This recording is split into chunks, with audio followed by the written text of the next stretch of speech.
Bagaimana jika semuanya baik-baik saja? Kalau begitu mari kita mulai saja. Assalamualaikum warahmatullahi wabarakatuh.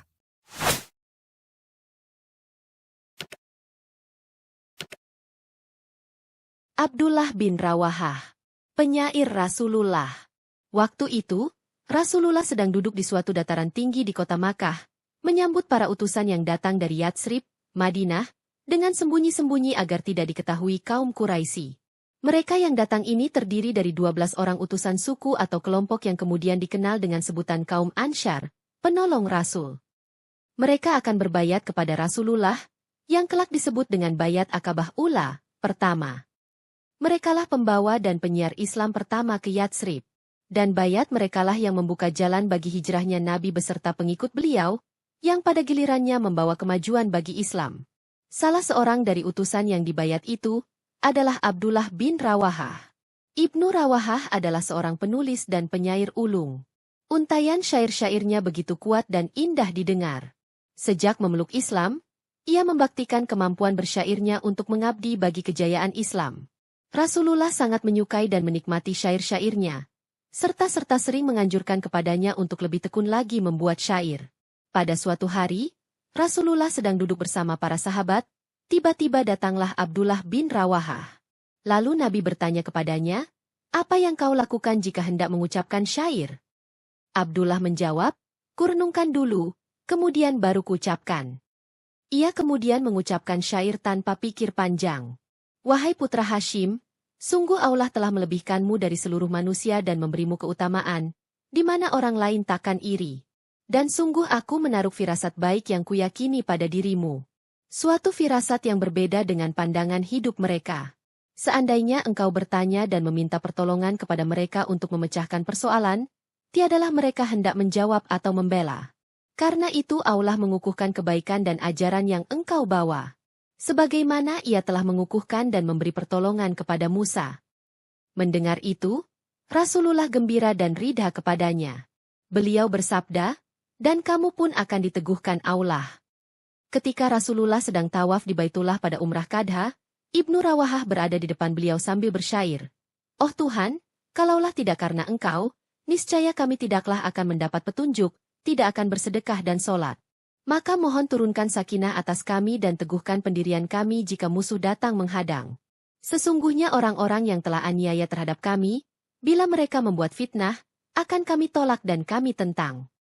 Suatu ketika Abdullah bin Rawahah sangat berduka dengan turunnya ayat, dan para penyair, banyak pengikut mereka orang-orang sesat. Quran Surah Asy-Syu'ara, 224. Namun kedukaannya terhibur dengan turunnya ayat lain. Kecuali orang-orang, penyair, yang beriman, beramal saleh, banyak ingat kepada Allah, dan menuntut bela sesudah mereka dianiaya. Quran Surah Asy-Syu'ara, 227. Ketika kaum muslimin terjun ke medan perang demi membela kalimat Allah, Abdullah bin Rawahah turut tampil membawa pedangnya ke medan tempur Badar, Uhud, Handak, Hudaibiyah, dan Haibar. Ia menjadikan kalimat syairnya sebagai slogan perjuangan. "Wahai diri! Seandainya kamu tidak tewas terbunuh dalam perang, maka kamu akan mati juga." Pada waktu perang Mu'tah, bala tentara Romawi sedemikian besarnya, hampir 200.000 orang. Sementara barisan kaum muslimin sangat sedikit. Ketika melihat besarnya pasukan musuh, salah seorang berkata, "Sebaiknya kita kirim utusan kepada Rasulullah, memberitakan jumlah musuh yang besar. Mungkin kita akan dapat bantuan tambahan pasukan, atau jika diperintahkan tetap maju maka kita patuhi." Namun Abdullah bin Rawahah berdiri di depan barisan pasukan muslim. "Kawan-kawan sekalian," teriaknya, "demi Allah, sesungguhnya kita berperang melawan musuh-musuh kita bukan berdasarkan bilangan, kekuatan atau jumlah pasukan kita. Tapi kita memerangi mereka demi mempertahankan agama kita ini, yang dengan memeluknya, kita dimuliakan Allah. Ayo, maju. Salah satu dari dua kebaikan pasti kita raih. Kemenangan atau syahid di jalan Allah." Dengan bersorak-sorai, kaum muslimin yang berjumlah sedikit namun besar imannya itu menyatakan setuju. Mereka berteriak, "Sungguh, demi Allah, benar apa yang dikatakan Ibnu Rawahah." Perang pun berkecamuk.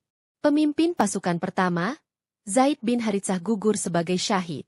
Demikian pula dengan pemimpin kedua, Ja'far bin Abi Thalib. Abdullah bin Rawahah kemudian meraih panji perang dari tangan Ja'far dan terus memimpin pasukan. Ia pun terus menerjang barisan tentara musuh yang menyerbu Ba'ir Bah. Abdullah bin Rawahah pun gugur sebagai syahid, menyusul dua sahabatnya, Zaid dan Ja'far. Pada saat pertempuran berkecamuk dengan sengit di Balka, bumi Syam, Rasulullah Shallallahu Alaihi Wasallam tengah berkumpul dengan para sahabat dalam suatu majelis. Tiba-tiba beliau terdiam, dan air mata menetes di pipinya. Rasulullah memandang para sahabatnya lalu berkata, panji perang dipegang oleh Zaid bin Haritsah. Ia bertempur bersamanya hingga gugur sebagai syahid. Kemudian diambil alih oleh Ja'far. Ia bertempur dan syahid juga. Kemudian panji itu dipegang oleh Abdullah bin Rawahah dan ia bertempur, lalu gugur sebagai syahid. Rasulullah kemudian terdiam sebentar. Sementara mata beliau masih berkaca-kaca, menyiratkan kebahagiaan, ketentraman dan kerinduan. Kemudian beliau bersabda, mereka bertiga diangkatkan ke tempatku di surga.